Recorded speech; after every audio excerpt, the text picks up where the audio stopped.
So when we talk about the truth of the Bible, the reason I believe in Christianity is because I believe the resurrection actually took place.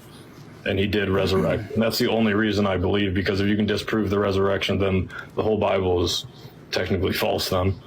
Why is it just the resurrection that needs to be proven wrong to prove the entire Bible? Why not all the other supernatural claims? Because the only person who could resurrect from the dead would be God. So but there's multiple people. Jesus isn't the only person that resurrects in the Bible. He's the only person that was died. Then who else resurrected if who was dead? After Jesus died and gave up his last breath, the fucking mountains trembled, the temple shook, and multiple people rose from their graves and walked through the holy city like zombies. Lazarus rose from the dead. Does that mean they just went to heaven, then they were alive in heaven? No. It says the graves opened up and holy people got up out of their graves and walked through the holy city, and many people saw them. Do you know what verses these were? Oh, it's in Matthew. But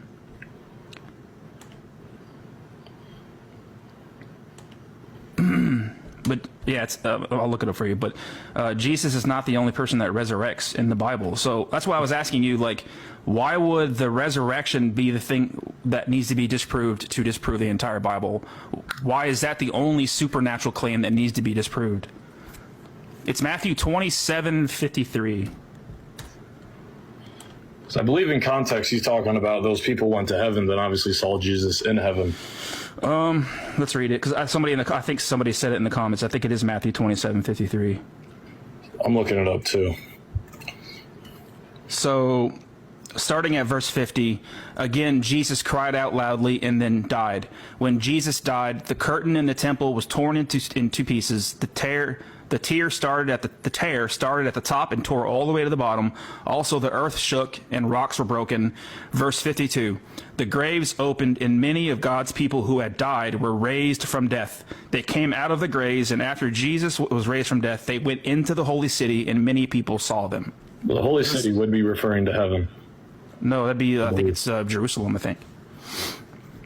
I believe. I could be wrong, but it doesn't say they're going to heaven. It says they go to the holy city, and that many people saw them. And Lazarus rose from the dead. So why is the resurrection the only supernatural claim that has to be disproven to disprove the Bible? You're actually the first I've ever heard that other people resurrected in the flesh and were back alive in the flesh. Well, Jesus resurrected in the flesh. Jesus resurrected in the flesh. He came back from the dead and walked around, and people saw him. Right? That's why people believed he was God, because who else could resurrect you from the dead? My point is, you're saying that the only supernatural claim that has to be disproven is the resurrection. And you said because Jesus is the only one that resurrected. That's not true. There are multiple people that came back from the dead in the Bible. So why is the resurrection the only supernatural claim that has to be disproven in order to disprove the entire Bible? Why not all the other supernatural claims, like talking donkeys, talking snakes, walking on water? Old Testament? Supernatural claims in general. Because only God can do those.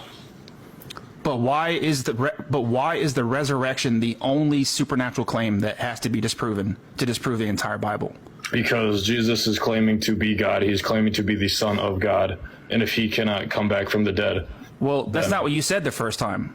I asked you why is the resurrection the only supernatural claim that has to be disproven, and you said because Jesus is the only one that resurrected.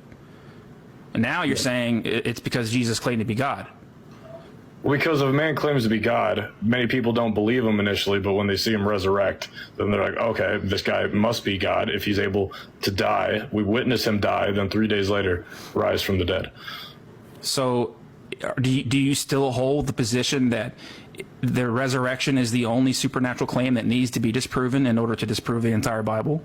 I mean, if you can disprove that, then the whole Bible would be disproven, because the whole point of his resurrection is to defeat sin. Well, he says, I would argue, if you believe in me, you will come to heaven. I would argue that the burden of proof is on you to prove that it happened in the first place. The eyewitnesses, Matthew, Mark, Luke, and John. Yeah, and there are no eyewitnesses. You have one book claiming that there were 500 eyewitnesses. Well, and all of the Gospels is a collection of writings from many different people put together. Yeah, all of the Gospels are anonymous, and they were written decades after. No, they're not. Matthew, Mark, Luke, and John. It's not anonymous. No, those aren't the authors. Who told you that? biblical scholars will argue that nobody knows who wrote the actual Gospels.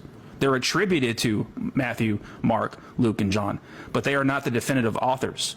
They're anonymous. We don't know who wrote them, and we know that they were written decades after the supposed resurrection. Well, because we have to understand, back in that time frame, it wasn't as easy to write down notes as it is today. Because obviously ink, however they got paper in the first century, is a lot more expensive and a lot more costly and takes a lot more time. So what you're saying is that it's unreliable. This is actually in favor of my argument. But this is eyewitness accounts, so it would be we don't know that. Who are the eyewitnesses? Who are they? Matthew, Mark, Luke, John, Peter.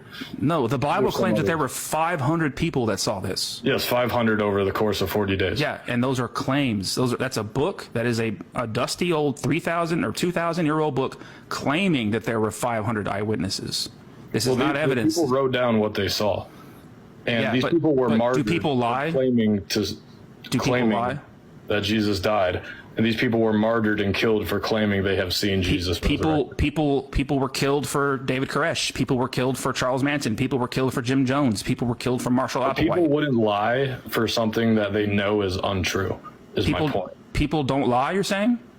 Why would people lie as if they know they're going to die if they continue to say it? Like Roman soldiers were telling them. Because they were convinced of something that wasn't true, or they were mistaken. I mean, I'm pretty sure if you saw someone resurrect, you wouldn't be mistaken. People wouldn't believe you if they personally didn't see it. But if you were death, but we don't actually know to see it.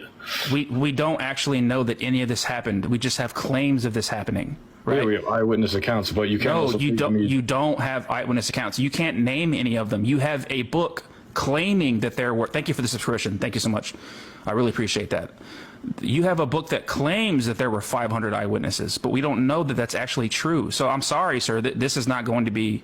Can you prove to me George Washington was the first president of the United States? Yeah, sure. We have his body, we have his teeth, we have his home, we have documents, we have signed documents, we have portraits, right? And that's not a supernatural claim. But those are history context. The Bible is but that's not a historical document. But that's not like any other historical document.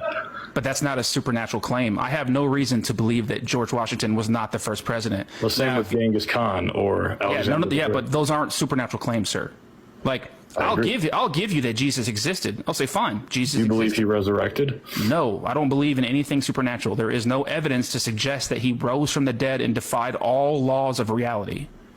Well, it's the eyewitness accounts, and that's the whole We don't have eyewitness accounts. We have a book claiming that there were 500 eyewitness accounts, and the Gospels are anonymous. Well, taking records 2,000 years ago is not the same as it was 100 years ago. That's the point. That actually it works in favor of my. That actually works in favor of my argument. They're unreliable. But when we found the Dead Sea Scrolls and other documents dating back, those are also pieces of paper that make claims, sir. That is not convincing evidence. That is not testable evidence. That's not verifiable evidence. So you only trust things that you can see, touch, or that you can sense with your senses? Not things that I can just see or smell or touch. Things that can be tested and verified and proven to be false. Things that are testable and falsifiable. Supernatural claims. Yeah, how convenient, right? Conveniently enough, God is not testable. You can't test the supernatural. So that's why I am not convinced that it's real. You don't have eyewitnesses. You have a book that claims there were eyewitnesses.